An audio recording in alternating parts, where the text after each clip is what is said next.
है unit number 10।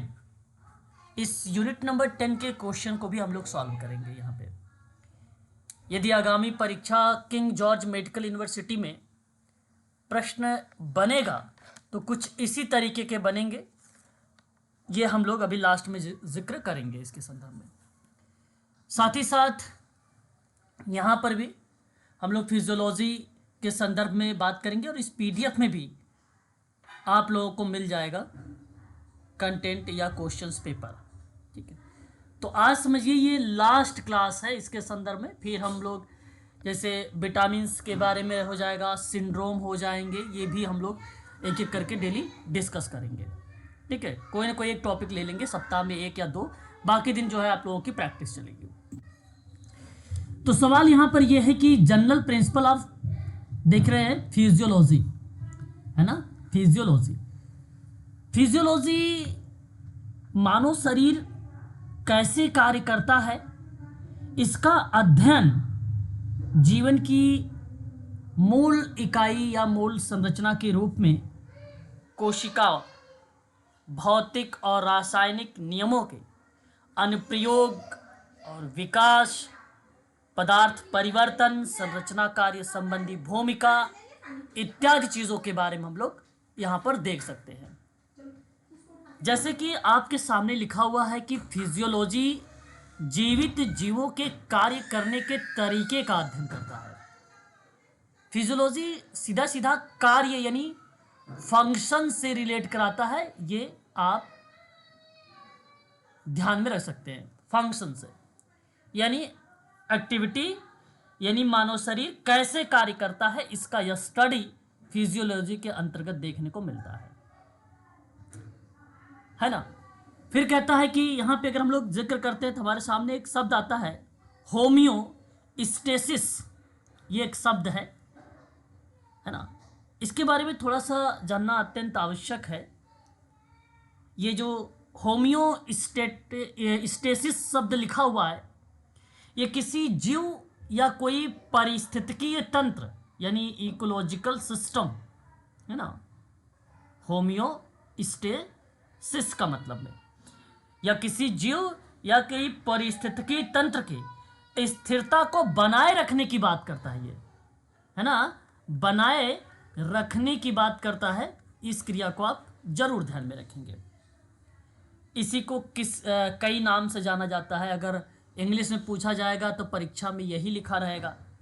सीधा सीधा सवाल बनेगा कि पारिस्थितिकीय तंत्र में स्थिरता कौन बनाए रखता है, पारिस्थितिकीय तंत्र में यानी इकोलॉजिकल सिस्टम में। ठीक है, स्थिरता कौन बनाए रखता है, तो जवाब यही होगा ऑप्शन में, होमियोस्टेसिस। ये कॉपी पर नोट कर लीजिए। इसको अगर हिंदी में लिखा होगा तो क्या नाम लिखा है, उस नाम को भी ध्यान से सुन लीजिए आप लोग। उसे समस्थापन कहा जाएगा। क्या बोला जाएगा? समस्थापन बोला जाएगा। ठीक है, स्थापन बोला जाएगा। इसको हिंदी में इस तरीके से लिखा रहेगा, या समावस्थान का नाम दिया जाएगा, या तो आप ये भी लिख सकते हो समास्थान। इस तरीके के शब्द जो है बेसिकली यूज में लाए जाते हैं। इसके लिए कोशिका से कोशिका की संचार यानी जो सेल होती हैं, उन सेल के बारे में भी एक प्रकार से जिक्र किया जाता है फिजियोलॉजी में, सेल वगैरह के बारे में। हालांकि बायोलॉजी आप नहीं पढ़ रहे हैं। अगर आप बायोलॉजी पढ़ते तो इसके संदर्भ में डीप में जाते, लेकिन मेडिकल लाइन का पार्ट है। अभी मैं पेपर भी दिखाऊंगा आपको, क्वेश्चन पेपर एम्स में किस तरीके से सवाल बनाए जाएंगे, वो चीज़ें मैं यहाँ पे कवर कर रहा हूँ। संरचना और कार्य के परस्पर क्रिया और भौतिक और रासायनिक नियमों के महत्व जैसे मूल सिद्धांतों पर आधारित है। ठीक है, तो इसका मतलब है कि भौतिक हो या रासायनिक नियम हो, ठीक है, या पदार्थ कोई परिवर्तन का पाठ दर्शा रहा हो, या किसी संरचना कार्य के संदर्भ में अपनी भूमिका सहित सिद्धांतों पर कार्य कर रहा हो, तो उस कार्यों को हम लोग कह सकते हैं कि ये फिजियोलॉजी है, जहाँ बेसिकली जीवित जीवों के कार्य के बारे में, कार्य के या स्टडी के बारे में बातचीत करता है ना। तो वो एक प्रकार से शरीर क्रिया विज्ञान के नाम से भी हम जान सकते हैं इसे हिंदी में, या इसे आप फिजियोलॉजी का नाम दे सकते हैं, है ना। ठीक है, ये बात आपको ध्यान रखना है। क्या ये बात आपको स्पष्ट हुई? बताइए एक बार, यहाँ पे ये चीज़ें स्पष्ट है? जैसे अगर मान लीजिए मैंने एक शब्द यहाँ पर लेकर बता देता हूँ, अगर आपको डाउट हो रहा है तो। जैसे एक शब्द मैंने आपको बताया, वो शब्द है आपके सामने, यहाँ पे मैं नोट कर देता हूँ। जीवन की कार्यात्मक इकाई के रूप में कोशिका यानी सेल। अब इस कोशिका के बारे में पूरी इंफॉर्मेशन फिजियोलॉजी में मिल जाती है। सभी जीवित जीव जो हैं कोशिकाओं से बने होते हैं, ये तो आप सब जानते हो। हमारी शरीर भी सेल से ही बनी है, कोशिका से ही बनी है। तो ये कोशिकाएं जीवन की मूल इकाइयां कहलाती हैं। हमारे जीवन की मूल इकाई हैं, यूनिट्स हैं, जो सभी शारीरिक प्रतिक्रियाओं को पूरा करती हैं। है कि नहीं? ये बात समझ में आ रही ना? जो सभी हमारी फिजिकल रिस्पॉन्स होता है या एक्टिविटीज़ होती हैं, उसको फुलफिल करता है या उसकी नीड को क्या करता है, फुलफिल करता है, तो वो सेल है। तो इस सेल के बारे में फिजियोलॉजी में स्टडी हो जाता है। दूसरा मैंने भी एक शब्द आपको बता रहा था, होमियोस्टेसिस करके एक शब्द, स्टेसिस करके एक शब्द बता रहा था। अब ये शब्द मैंने एक लाइन में नोट भी करवाया आप लोगों को, है ना, कि किस संदर्भों में हम इसका नाम बेसिकली जिक्र करते हैं, है ना। तो देखो, मैं आपसे यहाँ पर ये बताना चाहूँगा कि जो शारीरिक प्रणालियाँ होती हैं, जो शारीरिक सिस्टम होता है ना, शारीरिक सिस्टम दो तरीके के होते हैं। एक बाह्य होता है और एक आंतरिक होता है ना। एक बाह्य होता है, एक आंतरिक होता है। तो बाह्य परिवर्तन के बावजूद, है ना, स्थिर आंतरिक वातावरण को बनाए रखने का अगर कोई प्रयास करता है, ठीक है, अगर कोई बनाए रखने का प्रयास करता है, तो वो क्रियाएं बेसिकली होमियोस्टेसिस के नाम से हम लोग जानते हैं, है ना। होमियोस्टेसिस में तापमान हो गया, आप रक्त का पीएच मान एक होता है, जानते हैं आप लोग पीएच मान बड़ा इंपॉर्टेंट होता है। ये भी मैं एक दिन आपको क्लास लूँगा, पीएच मान भी बता दूंगा, क्योंकि आपके जनरल में भी ये देखने को मिल जाता है। पीएच का मान हो गया, फिर रक्तचाप हो गया, फिर पोषक तत्व हो गए। ऐसे कई कारक हैं, उन कारकों को विनियमित करता है ये होमियोस्टेसिस।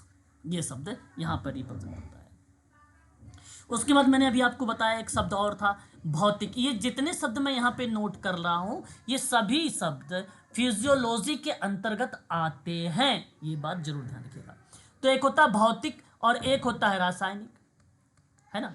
बात तो समझ में आ ही रही होगी आप लोगों को, है ना। भौतिक एक होता है, एक रासायनिक होता है। तो देखिए, शारीरिक प्रतिक्रियाएं भौतिक और रासायनिक नियमों के द्वारा ही नियंत्रित होते हैं। ये बात तो आप सब जानते ही होंगे। क्यों? ये बात आपको स्पष्ट है? यदि आपसे पूछा जाए कि भाई जो फिजियोलॉजिकल प्रोसेस होते हैं, वो process physical and chemical law के माध्यम से ही किए जाते हैं।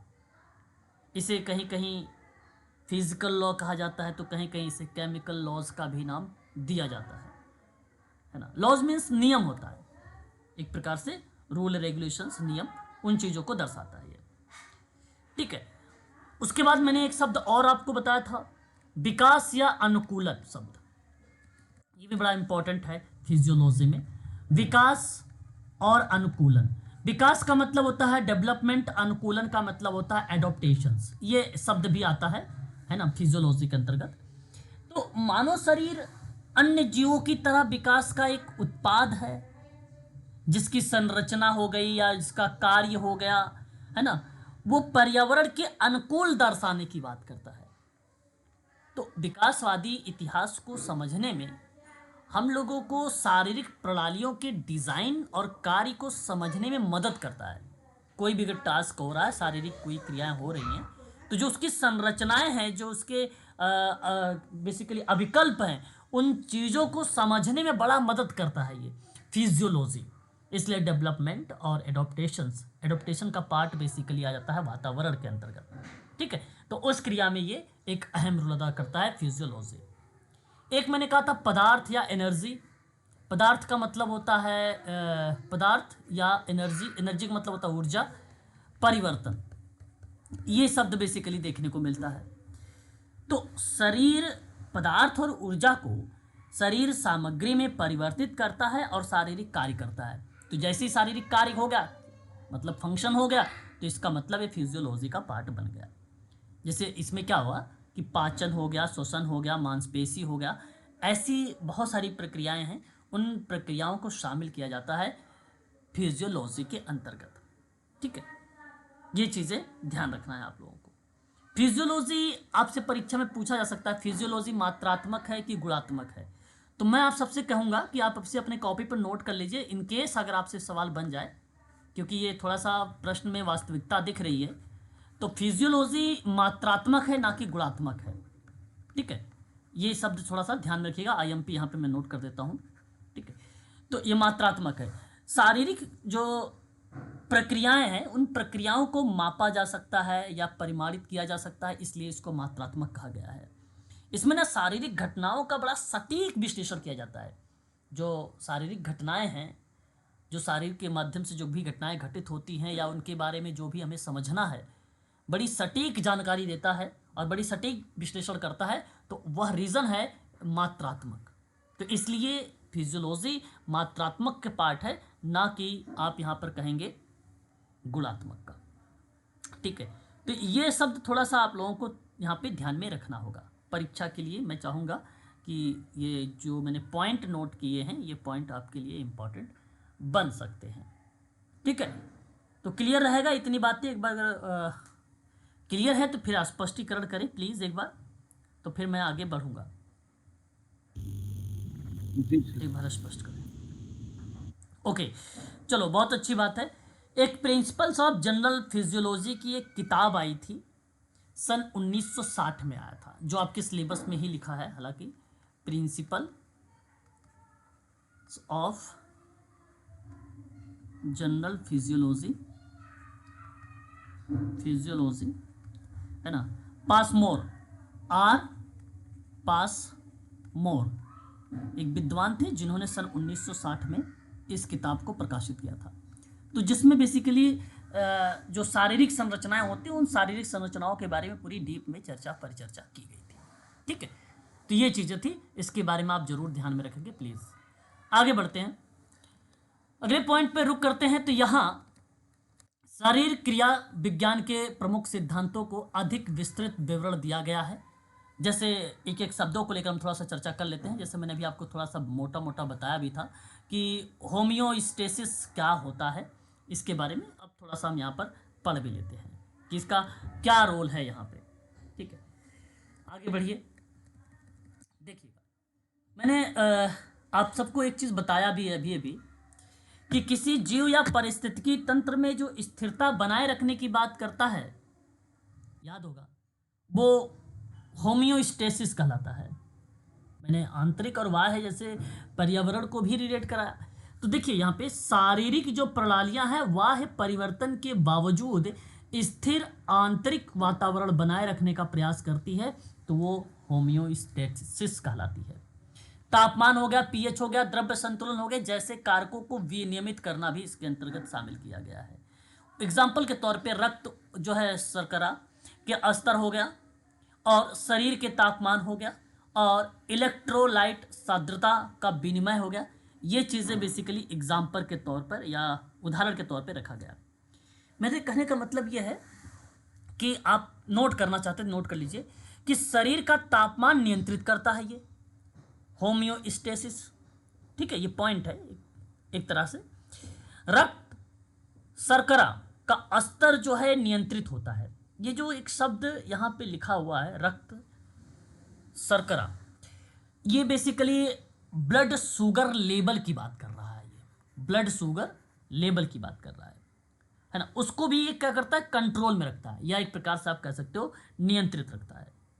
पानी की जो मात्रा होता है वो भी नियंत्रित करता है। पानी की मात्रा भी कौन नियंत्रित करता है, होमियोस्टेसिस।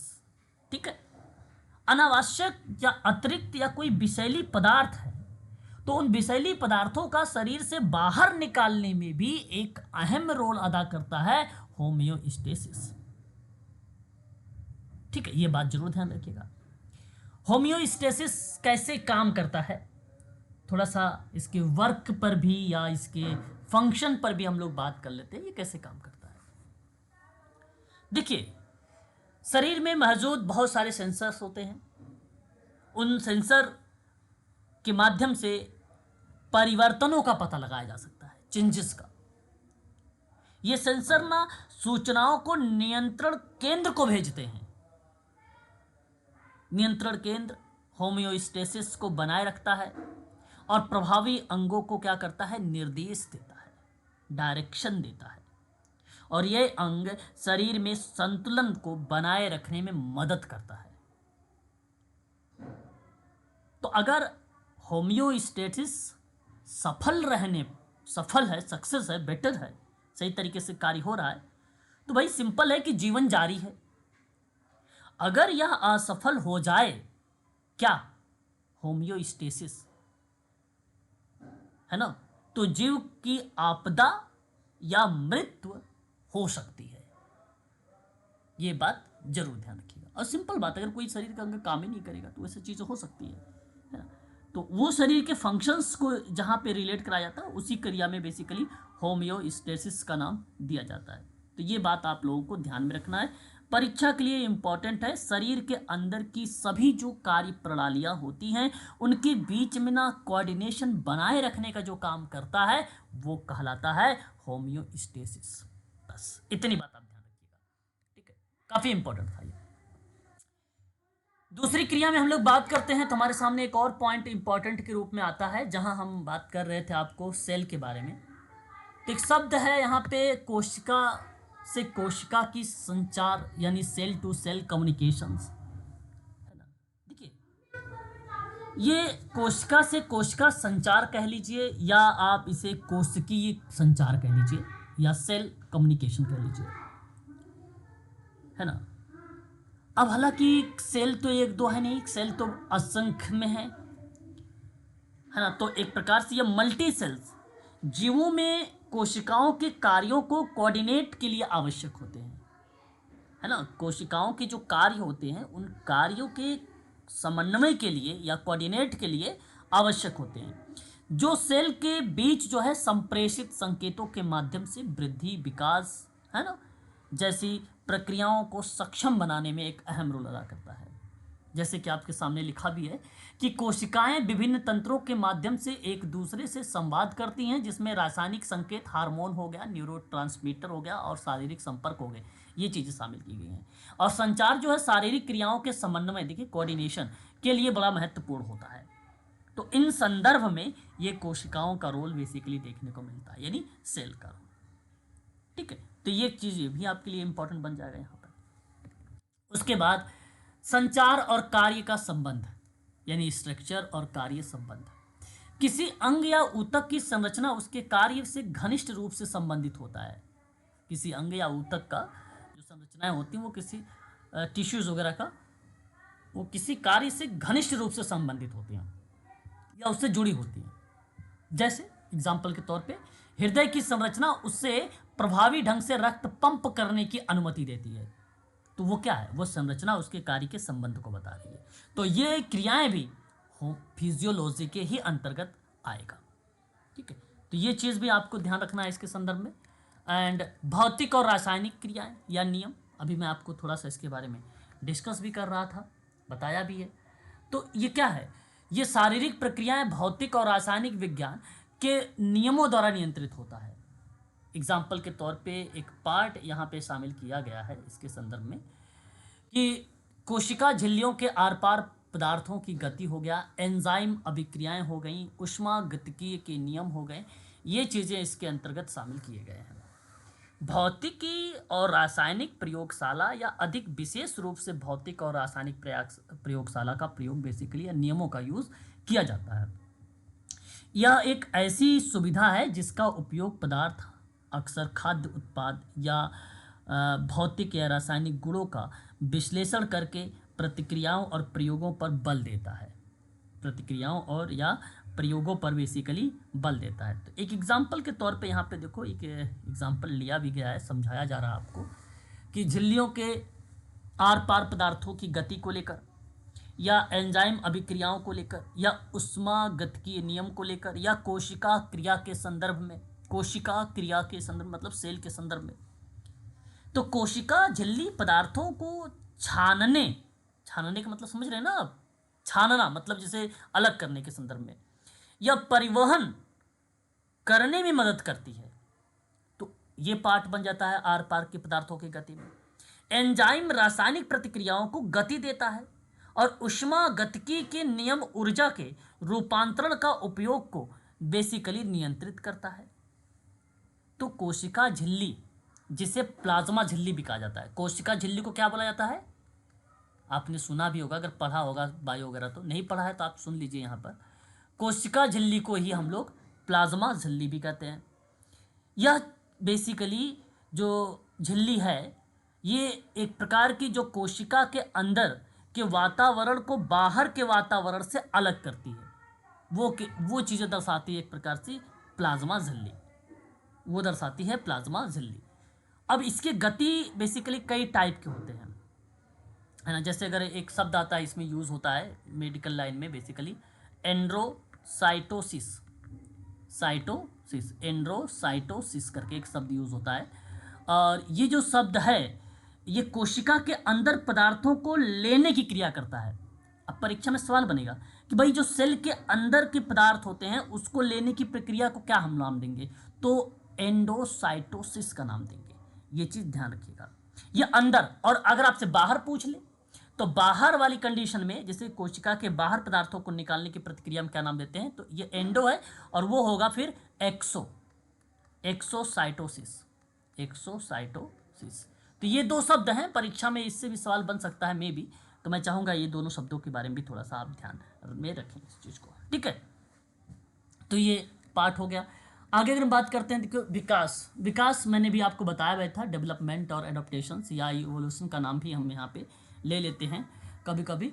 तो इस प्रक्रिया में यदि परीक्षा में सवाल बनता है तो बेसिकली खास कर अगर मैं बात करूँ तो विकास यानी डेवलपमेंट के अर्थों में, जीव विज्ञान में विकास की बात अगर हम कर रहे हैं, प्राकृतिक चयन और अन्य कारकों के द्वारा, जिसे जैविक आबादी, अनुवांशिक विशेषता को हम बेसिकली इसके बारे में जानते हैं।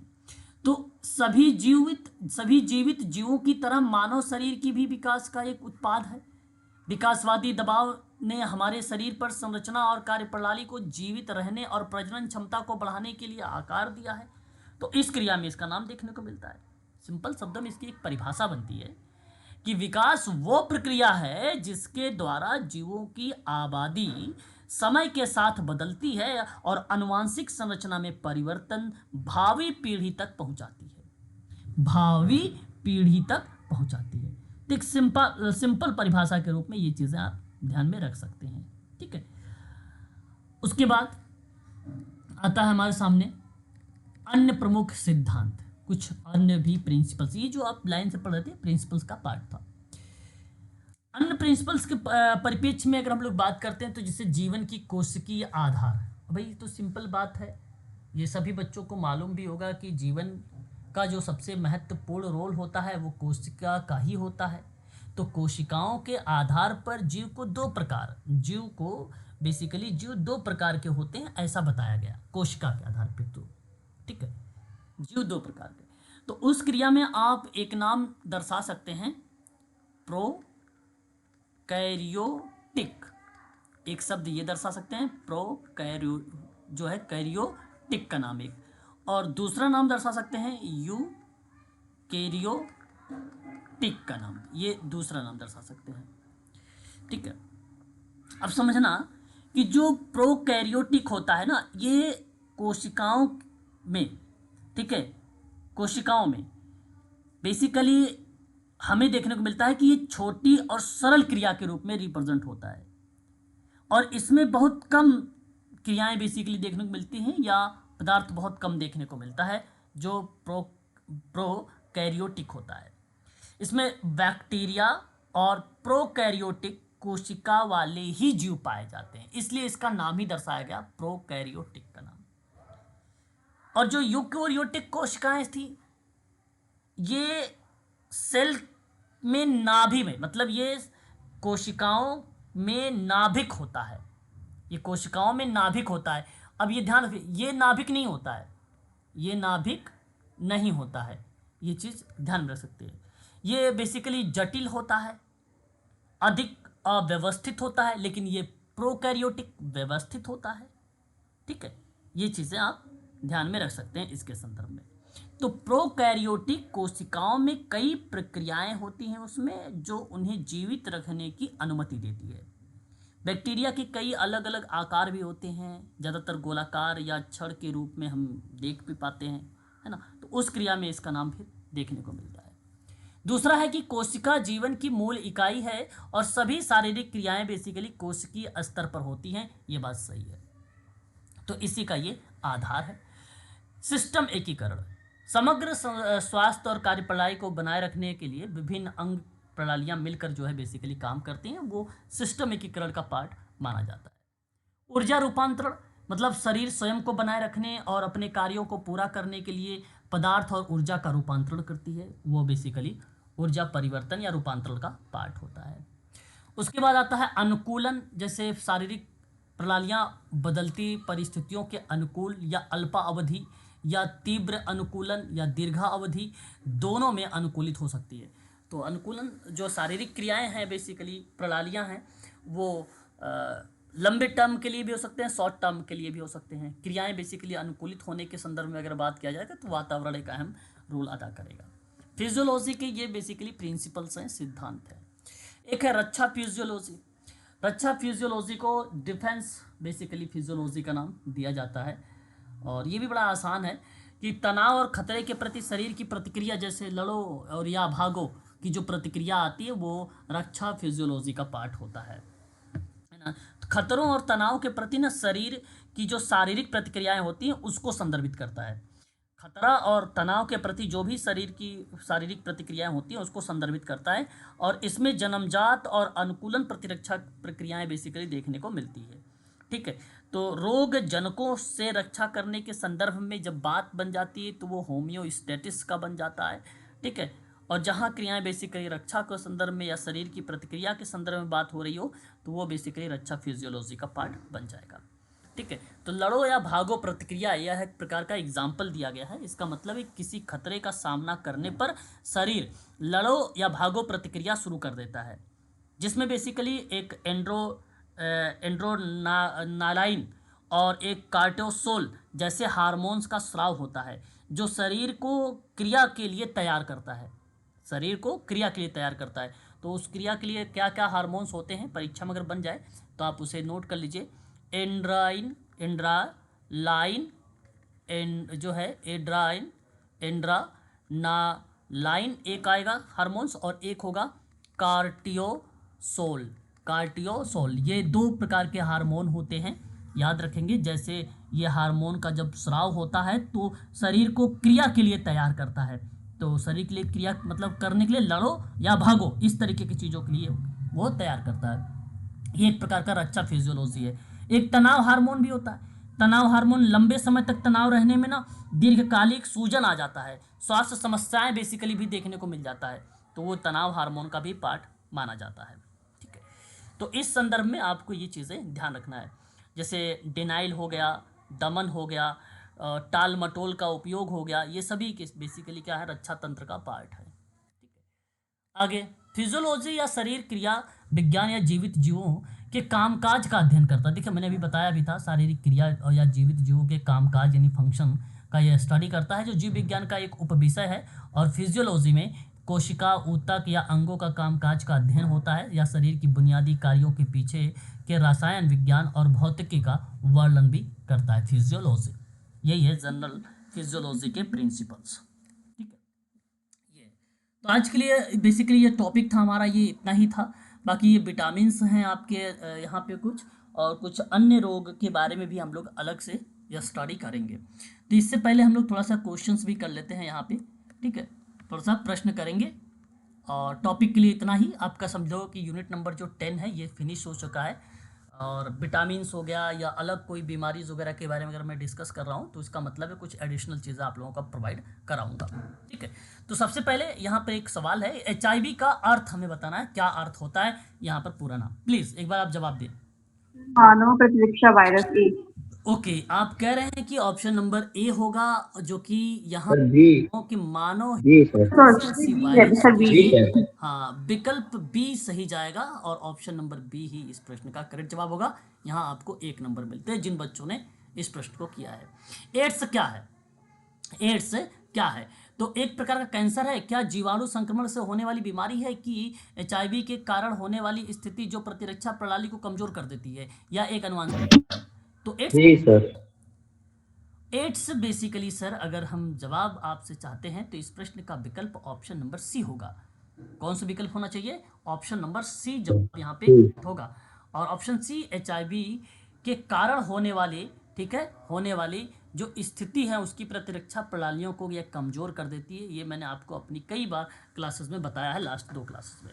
एचआईवी संक्रमण की प्रतिरक्षा प्रणाली कमज़ोर हो जाती है यदि इसका इलाज ना किया जाए, तो यहाँ बेसिकली ये एड्स के रूप में बदल जाता है। ठीक है, तो मैंने बताया भी था कि विभिन्न प्रकार की बीमारियां होती हैं। उन बीमारियों को जब हम लोग चेक करते हैं, टेस्ट करते हैं, तो वहाँ पे अगर निकलता है पॉजिटिव, तो वो नाम एक दिया जाता है कि ये एचआईवी पॉजिटिव है। तो एचआईवी संक्रमण की प्रतिरक्षा प्रणाली जब कमज़ोर हो जाती है, तो अगला जो नाम हम देंगे उसका नाम देंगे एड्स का। तो एड्स कोई एक दो बीमारी से नहीं होता है, बहुत सारी बीमारियां जब जकड़ लेती हैं तो वो एड्स का रूप धारण कर लेती हैं। इस बात को आप जरूर ध्यान रखिए। एक्वायर्ड इम्यूनोडिफिशियंसी सिंड्रोम इसका पूरा नाम है, ये हमने लास्ट में भी बातचीत कर चुके हैं। आगे बढ़ेंगे, अगले सवाल की तरफ रुख करेंगे कि एचआईवी मुख्यतः कैसे फैलता है। ये भी सवाल मैं आप लोगों से करवा चुका हूं, फिलहाल जवाब जानना चाहूंगा। C option sir. C sir, option का सर। जवाब दे रहे हैं कि सी। यौन सी सर। संपर्क। बिल्कुल, यहाँ अगर आपने ऑप्शन नंबर सी का चुनाव, गा सर गा। अरे वही बात भाई, गा। ठीक है, यौन संपर्क के माध्यम से, सुइयों को साझा करने के माध्यम से, या गर्भावस्था या प्रसव या स्तनपान कराने के दौरान माँ के बच्चे को। तो ये बेसिकली क्या है, ये एक प्रकार से एचआईवी कैसे फैलता है, यहाँ पे रीजन भी दर्शा दिया गया जो कि ऑप्शन नंबर सी में है। ठीक है, ये इस बात को आप ध्यान भी रखेंगे। आगे बात करते हैं क्वेश्चन नंबर 4 को लेकर कि एचआईवी मुख्य रूप से शरीर में किन कोशिकाओं को निशाना बनाता है। ये सामने आपके सामने सवाल, और यदि आपने पढ़ा है तो आप समझ कोशिकाएं एक प्रकार टी हेल्पर सेल्स। मैंने आपको हाँ सर। लास्ट में भी बताया था, T4 करके लिम्फोसाइट्स का नाम लिया था। और वहाँ यहाँ देखो लिम्फोसाइट्स नहीं लिखा हुआ, ना ही टी हेल्पर सेल्स भी लिखा हुआ, केवल लिखा हुआ है टी कोशिका। एक प्रकार की श्वेत रक्त कोशिकाएं होती हैं। और यहाँ मैंने आपको वाइट ब्लड सेल WBC के बारे में थोड़ा सा चर्चा किया था, जो इसी को रिलेट कराता है। तो सही विकल्प है ऑप्शन नंबर सी, यही जवाब आपका करेक्ट माना जाएगा। Question number next, CD4 count कितना है? ये बड़ा अच्छा सवाल है और हम चाहेंगे इस सवाल के बारे में थोड़ा सा व्याख्या भी करूंगा। क्वेश्चन से जो चीज़ें थोड़ी सी मैंने स्किप किया है, उन चीज़ों को मैं क्वेश्चन के माध्यम से आप लोगों को यहाँ पे कवर कर भी दूंगा। तो क्वेश्चन नंबर 5 का पहले मैं जवाब जानूंगा, फिर मैं आपको बताता हूँ 5 का जवाब। बताइए। नहीं मालूम, नहीं पता। घा। यहाँ सही विकल्प के दृष्टिकोण से अगर मैं आप लोगों से बात करता हूँ, यहाँ जो क्वेश्चन नंबर 5 है उसका सही विकल्प होगा डी ऑप्शन, प्रति घन किलो मिलीमीटर प्रति घन मिलीमीटर रक्त में 200 से कम कोशिकाएं। अब इसके बारे में थोड़ा सा सुनिए। एचआईवी से संक्रमित ना होने वाले व्यक्ति की CD4 कोशिका की गणना होती है ना, एक गणना होती है। आपको किताबों में भी किसी किताब में, जो ओल्ड वाली किताब रहेगी, आपको ओल्ड वाली में, मैंने BSW 2012-13 के समथिंग में किया था, तो उस किताब में मैंने एक जो है इग्नू से, उस किताब में अगर आप देखेंगे तो 500 से 1500 के आसपास दिखाएगा उस किताब में। और अगर आप गूगल करेंगे तो CD4 कोशिकाओं की गणना करने कंडीशंस पे बताया गया है कि प्रति घन मिलीमीटर रक्त में 200 से कम जो है कोशिकाएं। तो बेसिकली क्या है, सुनते जाइएगा मेरी बात को, कि एचआईवी से संक्रमित ना होने पर व्यक्ति की CD4 कोशिकाओं की गणना कितनी हो सकती है, तो वो आप बताइएगा ना होने की कंडीशन में। यहाँ तो सवाल ये है कि जिस पर एड्स विकसित माना गया है, यहाँ सवाल यह है कि एड्स विकसित माना गया है, तो उस परिस्थिति में ये 200 है। मैं आपको ये बताने का प्रयास कर रहा हूँ कि एचआईवी से संक्रमित ना होने वाले व्यक्ति को, मैं आपको बता रहा हूँ कि 500 से 1500 के बीच में अगर है तो भाई ठीक है। तो एचआईवी से पीड़ित जिन लोगों में CD4 की गिनती की जाती है 15 से अधिक, और उसके स्वास्थ्य आमतौर पर काफ़ी अच्छा रहने के दृष्टिकोण में, है ना। तो एचआईवी से पीड़ित ऐसे लोगों की जिनकी CD4 सेल काउंट जो एचआईवी से पीड़ित हैं, CD4 सेल काउंट 200 से कम है, 200 से कम है। ये आपका तटस्थ तथ्य जो है सत्य है, इस बात को ध्यान सुन लीजिए, ये सत्य है। और इन्हें गंभीर बीमारी के विकसित के रूप में उच्च जोखिम के पार्ट में माना गया है कि CD4 जो सेल्स है उनकी गणना के संदर्भ में ये बातें बताई गई है। तो CD4 काउंट का अर्थ होता है HIV से अपनी प्रतिरक्षा प्रणाली को कमजोर कर दिया है और यह आपको बीमार कर सकता है, वह क्रिया CD4 काउंट के रूप में जानी जाती है। तो सवाल अगर पूछता ये आपसे कि आप बताइए HIV से संक्रमित ना होने के लिए व्यक्ति को CD4 की कोशिका की गणना कितनी है, तो विकल्प में 500 से 1500 होता, जो कि ऑप्शन में नहीं है। यदि प्रश्न में आपसे ये पूछता कि HIV से पीड़ित ऐसे लोग जिनकी गणना CD4 सेल कितने से कम करती है या उसको माना जाता है कि HIV से पीड़ित है, ठीक है, कितने से माना जाता है, तो आप प्रति घन मिलीमीटर रक्त में 200 से कम कोशिका का नाम लगा सकते हैं। ये चीज जरूर ध्यान रखिएगा। और CD4 काउंट का अर्थ अगर आपसे पूछता है, उसका मीनिंग बताइए क्या होता है, तो आप क्या बताओगे कि HIV से अपनी प्रतिरक्षा प्रणाली को कमजोर कर देता है और यह आपको बीमार कर सकता है, ये क्रिया बेसिकली होती है। तो HIV उपचार आपकी प्रतिरक्षा प्रणाली को मजबूत करता है और आपको जीवन बढ़ाता है। यदि CD4 की गणना कम हो गई और उसका वहाँ पे संक्रमण से बचाव के लिए जो एंटीबायोटिक जो चीज़ें होती हैं उसको लेने की अगर आवश्यकता पड़ती तो अगर आप उसे लेते हैं तो ठीक है, और यदि नहीं लेते तो कमज़ोर कर देता है सेल को, तो ऐसी परिस्थिति में हम उसको CD4 काउंट का नाम देते हैं, ठीक है। तो ये चीज़ें आपको ध्यान में रखना है।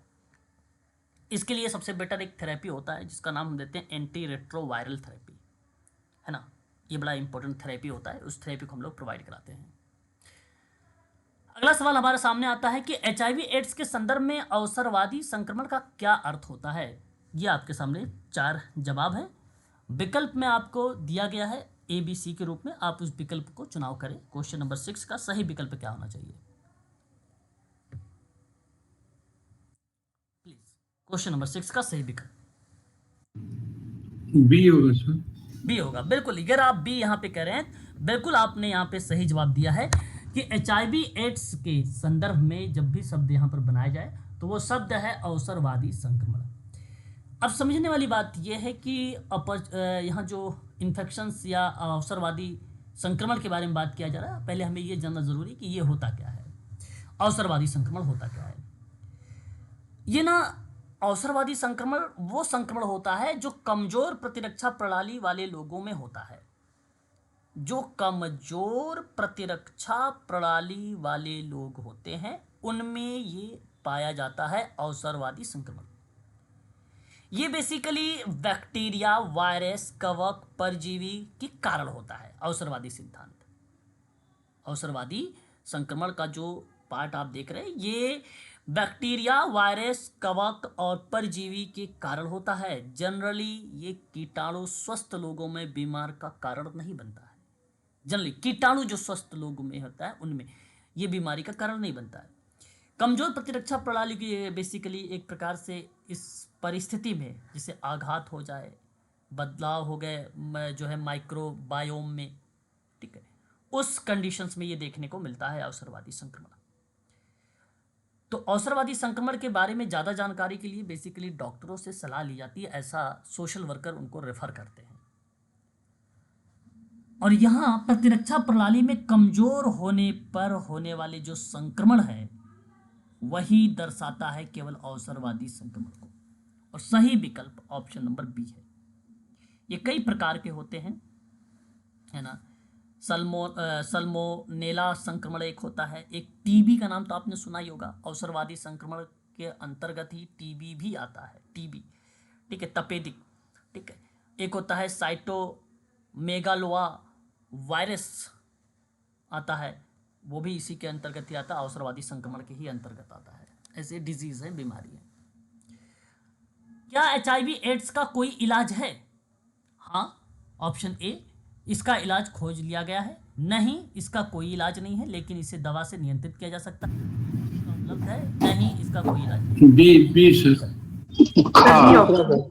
बिल्कुल सही ऑप्शन। अगर हम बात कर रहे हैं यहाँ पे जिन बच्चों ने ऑप्शन नंबर बी बताया है वो बच्चे का जवाब सही है कि HIV एड्स का कोई इलाज नहीं है। ये सार्वभौमिक सत्यता पर आधारित है, इसमें कोई दो राय नहीं। इस पर रिसर्च शोध अभी चल रही है, ठीक है। हो सकता है आने वाले समय में कुछ ना कुछ इसका परिणाम पॉजिटिव के रूप में देखने को मिले हमारे भविष्य में। या तो यहाँ पर आप चीज़ को सही जवाब देंगे कि HIV एड्स का कोई इलाज नहीं है।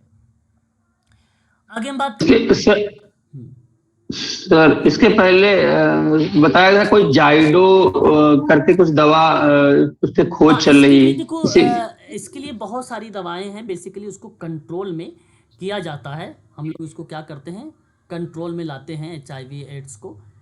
बट अगर आप हाँ कि इसका इलाज है, इसका कोई इलाज है, तो मैं आप सबसे कहूँगा इसका कोई इलाज बेसिकली अभी तक नहीं बनाया है ना। जैसे को हाल ही में बताया था कि स्वस्थ स्थितियों के संदर्भ में है ना, इसको नियंत्रण करने के लिए बहुत सारे विभिन्न प्रकार के इलाज कोई नहीं। जैसे एक रेट्रोवायरल थेरेपी है, उससे भी हम एड्स को कंट्रोल में कर सकते हैं। ऐसा नहीं कि हम उससे एड्स को ठीक कर सकते हैं, ठीक है। कुछ इस तरीके से उपचार के लिए दवाइयाँ हैं, कुछ प्राथमिक देखभाल है, कुछ ऐसे क्लिनिक परीक्षण है जिससे हम पता लगा कर उनको कुछ हद तक ट्रीटमेंट दे सकते हैं और उन्हें प्रयास ये कर सकते हैं कि नियंत्रित रहे, उस पर हावी ना हो पाए, यानी एक प्रकार से उस पर कंट्रोल हमारा बना रहे। इस तरीके की बात हमने जो है जिक्र किया है, ठीक है। तो ये चीज़ें आप लोगों को ध्यान रखना है। सबसे महन जो रोल होता है वो एक एंट्री वायरल दवाएं होती हैं या एक थेरेपी होती है, उसी के नाम से थेरेपी भी जानी जाती है, एंटी वायरल, ठीक है, और एक एट्रोवायरल थेरेपी। तो ये चीज़ें आप लोग जरूर ध्यान में रखेंगे। अमेरिका में बेसिकली विभिन्न प्रकार की दवाइयाँ हैं जो उस पर रिसर्च कर रही है अमेरिका में। आगे बात करते हैं अगले सवाल की तरफ। अगला सवाल हमारे सामने है, लेकिन ध्यान रखना HIV का कोई इलाज नहीं है, ठीक है, ये बात ध्यान रखना। सर किस पे रिसर्च चल रहा है वो नहीं पूछ सकते, जैसे कि किस पे, जैसे कि बताना जाइडोवुडाइन अथवा एजोडोडाइविडिन, ये सब नहीं पूछा जाएगा, ये सब नहीं पूछा जाएगा। अच्छा सर, उससे पूछा ये जा सकता है कि एंट्री वायरल जो थेरेपी है, जो दवाइयाँ हैं, है ना, उसके लिए ट्रीटमेंट देखो, जिससे चीज़ें नियंत्रित हो रही हैं, जिससे चीज़ें नियंत्रित हो रही हैं, वो सवाल में वास्तविकता होती है। इस सवाल में वास्तविकता नहीं है कि ये दवाओं पे आप रिसर्च कर रहे हो और आपसे सवाल पूछा। अब हो सकता है भविष्य में वो दवाई ना हो, काम में आ पाए, तो हम सवाल क्यों बनाएं। तो ऐसे सवाल कभी भी नहीं बनाए जाते हैं जो बेसिकली मतभेद में हो, जो सवाल बेसिकली मतभेद में हो, है कि नहीं। अगले सवाल पे आते हैं। तो अगला सवाल हमारे सामने एक एंट्री वायरल थेरेपी के बारे में है ना, एंट्री या रेट्रोवायरल थेरेपी, यह क्या अर्थ दर्शाता है। मैंने सी। अच्छा, 8 का जवाब आप सी जवाब दे रहे हैं और मैं आप सबसे कहूँगा कि विकल्प सी ही आपका सही है, सही जवाब है। देखो, कहने का भाव मेरा ये है कि जो एंट्री रेट्रोवायरल थेरेपी है, जिसे ART के नाम से हम जानते हैं, अत्यधिक सक्रिय एंटी रेट्रोवायरल थेरेपी के रूप में ये जाना भी जाता है। HIV संक्रमण का इलाज करना या वायरस को दबाना या HIV के साथ रहने वाले लोगों की जीवन की गुणवत्ता में सुधार करना, उसके उपयोग की जाने वाली दवाइयों का एक प्रकार से ये संयोजन है। एक प्रकार का ये क्या है, संयोजन है, मतलब संयुक्त है या मिला हुआ है। तो यहाँ एंट्री रेट्रोवायरल थेरेपी के साथ साथ आप इस वायरस को दबाने के लिए या उसके प्रतिरक्षा संबंध में दवाओं का भी आप उपयोग कर सकते हैं, है ना। तो यह काम किस प्रकार करता है, ART यानी ये एंटी रेट्रोवायरल थेरेपी, ठीक है। तो HIV वायरस को बढ़ने से ये रोकता है, प्रतिरक्षा प्रणाली को ठीक होने और उसको आगे की क्षति को रोकने में मदद करता है ये। तो इस क्रिया में ये बेसिकली इसका रोल हमें देखने को मिलता है। और यहाँ पर विकल्प जो होगा कि दवाएं जो HIV जो है प्रतिकृति को दबाने में मदद करती है, और यही विकल्प आपका सी वाला सही हो जाता है। क्वेश्चन नंबर 9 में देखिए, HIV पॉजिटिव का क्या अर्थ होगा, क्या मतलब होगा, HIV पॉजिटिव का क्या मतलब? हाँ क्वेश्चन नंबर 9 सर, किसी व्यक्ति को एड्स है नहीं, HIV पॉजिटिव का हाँ बिल्कुल जवाब। यहाँ पर किसी व्यक्ति के रक्त में HIV एंटीबॉडीज है, ठीक है। हाँ, एंटीबॉडी, सॉरी।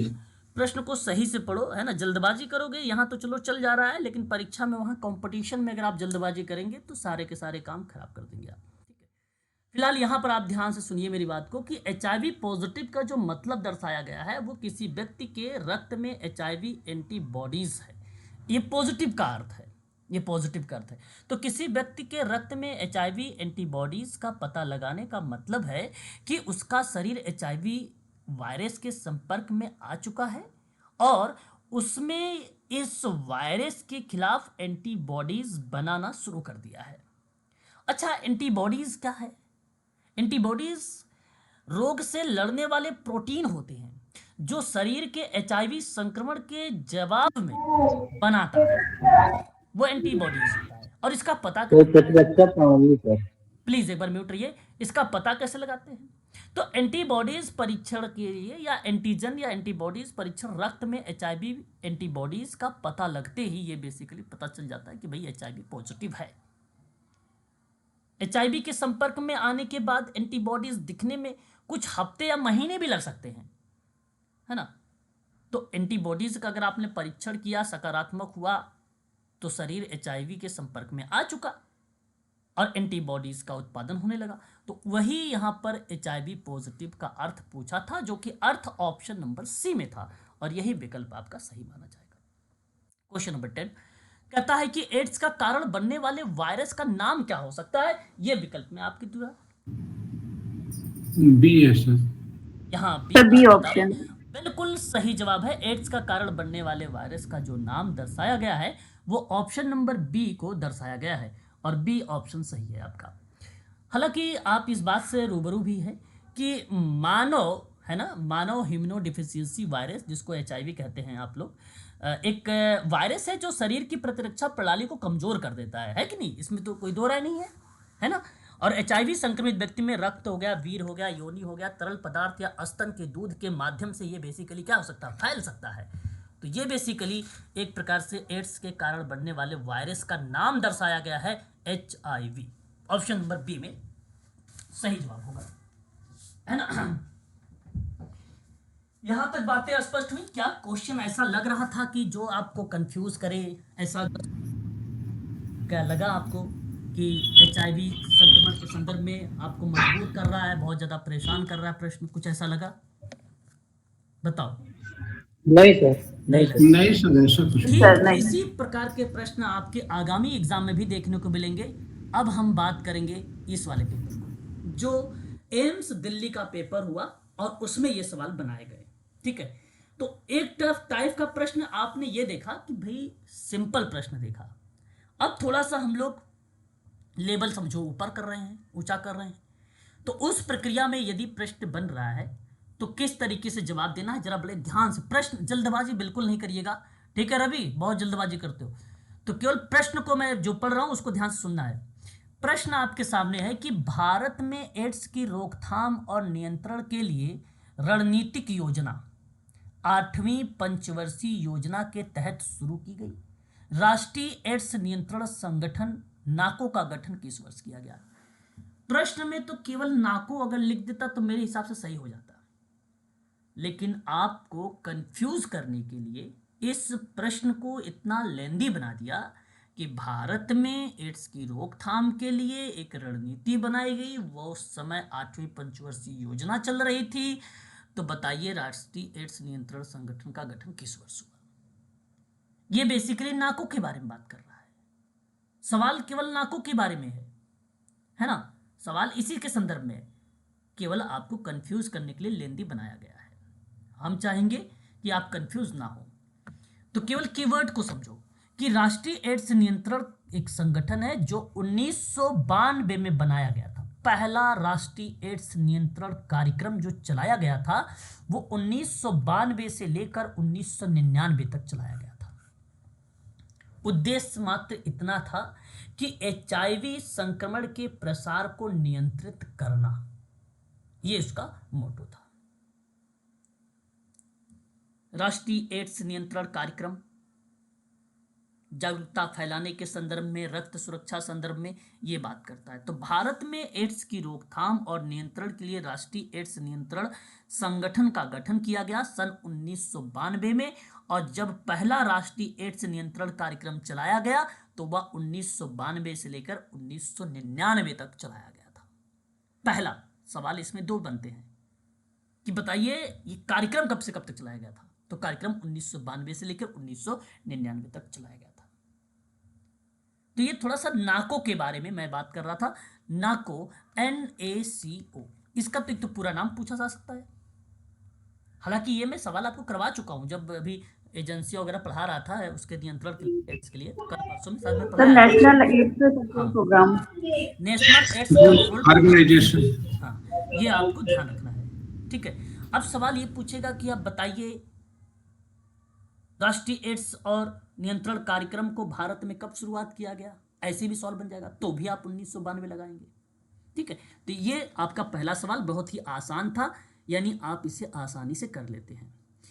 परंतु दूसरा सवाल देखिए, आप बड़े ध्यान से सवाल को समझना है, फिर आपको जवाब देखना है। सवाल क्या कहता है? सवाल कहता है कि समाज कार्य हस्तक्षेप, और हस्तक्षेप का मतलब होता है इंटरवेंशन, यानी इसका मतलब है कि आप किसी क्लाइंट की बहुत अच्छे से यह स्टडी कर रहे हो, उसमें वो हस्तक्षेप का पार्ट बन रहा है। तो समाज कार्य हस्तक्षेप में अध्ययन की क्रिया में HIV एड्स कार्यक्रम के हिस्से के रूप में कलंक और भेदभाव की समस्या का समाधान कैसे करें। अब देखो, भेदभाव कर रहे हैं, कलंक कर, मैंने आप लोगों को देखना मेरी दोनों PDF, आप लोग उसमें लिखा मिलेगा आपको कलंक और भेदभाव जैसे शब्द भी। तो उन कलंक और भेदभाव की समस्या का समाधान कैसे किया जाता है? पहला ऑप्शन कहता है पीड़ितों को अलग से बसावट प्रदान कर दिया जाए। अच्छा आप बताओ, यानी उसका मतलब आपने उन लोगों को अलग कर दिया। ये तो उचित है कि अनुचित है? ये तो कलंक और भेदभाव की समस्या को आप तो बढ़ावा दे रहे हो। अब जो व्यक्ति HIV एड्स से पीड़ित है उनको अलग से बसावट दे रहे हो, अलग जगह जाके बस जाए या उनको अलग रखने का प्रयास कर रहे हो, तो ये समाज से ऑलरेडी उनको काटने का प्रयास कर रहे हो कि समाज में वो रहे ना। और हमें तो भाई जागरूकता फैलाना है कि छुआछूत की बीमारी ये नहीं है। ठीक है, मैंने आपको पहले बताया, गोद लेने से, चुंबन लेने से, ठीक है, या साथ में खाना खाने से ऐसे एड्स नहीं फैलता है, HIV ऐसे नहीं होती। ठीक है, तो ये तो हमें दूर करना है ऑलरेडी, जो कि ये और पहला ही ऑप्शन बेसिकली नेगेटिव के परिप्रेक्ष्य में। दवाइयाँ उपलब्ध कराना, अब इसकी तो दवाइयाँ ही नहीं है। कलंक और भेदभाव समस्या को समाप्त करने के लिए कौन सी दवा लाओगे? HIV एड्स से कोई पीड़ित व्यक्ति है, उसको दवा पिला दो। अब हालांकि वैसे ही बड़ा सिंपल शब्द में, अगर HIV की एक तो दवा है ही नहीं। दूसरी बात, अगर हम आगे बढ़ते हैं कलंक और भेदभाव में, तो उसके लिए भाई बिल्कुल भी दवा नहीं है। तो ये तो उपलब्ध कराना, ये भी ऑप्शन नंबर बी ऑटोमेटिक वहाँ पे एलिमिनेट हो जाएगा। मरीजों को एक समूह में व्यवस्थित करना, थोड़ा सा ये चीज़ें बन सकता है। अगर आप समूह में शायद जोड़ेंगे लोगों को, तो वहाँ पे लोग अगर जुड़ेंगे तो एक दूसरे से लोग कुछ ना कुछ चीज़ें सीखेंगे। एक तरीके से बन सकता है मे बी, लेकिन अभी हम इसको सही नहीं करेंगे। ऑप्शन नंबर 4 भी देखेंगे कि लोगों को पीड़ितों के प्रति सही दृष्टिकोण विकसित करना। देखो ऑप्शन नंबर 4 पॉजिटिव शब्द में जा रहा है कि लोगों को पीड़ितों के प्रति, जो और लोग हैं उनको, उनके प्रति, जो पेशेंट है उनको सही दृष्टिकोण विकसित करना, उनको बताना, उनको समझाना यानी जागरूक करना, और उनमें मदद करने के लिए परामर्श को बढ़ावा देना। तो आप बताइए, क्या ऑप्शन तीसरा सही होना चाहिए था कि या फोर्थ सही होना चाहिए था? फोर्थ सही होना चाहिए था ना? फोर्थ सही होना चाहिए था। इसलिए कलंक और भेदभाव की समस्या का समाधान करने के लिए एक मेडिकल सोशल वर्कर को काउंसलिंग बहुत इंपॉर्टेंट होगी। जरूरी ये नहीं कि HIV एड्स वाले व्यक्ति के साथ ही HIV वो परामर्श या काउंसलिंग करे, अन्य पर्सन को छोड़ दे। इस सवाल ये कहता है कि आपको और लोगों के साथ भी वहाँ पे काउंसलिंग करना पड़ सकता है, ताकि उसे ये पता चले कि इस बीमारी से, ऐसी छुआछूत बीमारी नहीं है जो इससे समाज से अलग ना हो सके। इस कलंक को, इस भेदभाव को जो समाज में फैली पड़ी है, इसको मिटाना है हमें, है ना। आज भी अभी जो लोग जागरूक हैं शहरों वगैरह में, वो लोग, कुछ लोग जानते हैं तो वो लोग नहीं मानते हैं, लेकिन गांव में भी चले जाओ आप लोग तो देखिए वहाँ पे ये चीज़ों का आज भी कहीं ना कहीं देखने को मिलता है। ठीक है, ये था दूसरा सवाल।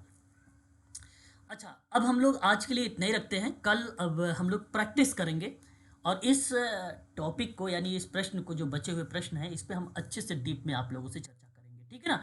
और कॉपी पेन साथ में लेके बैठिएगा आप सभी लोग, उस पर हम लोग डीप में पूरा चर्चा पर चर्चा करेंगे, ठीक है। तो आज के लिए बस इतना ही रखते हैं, है ना।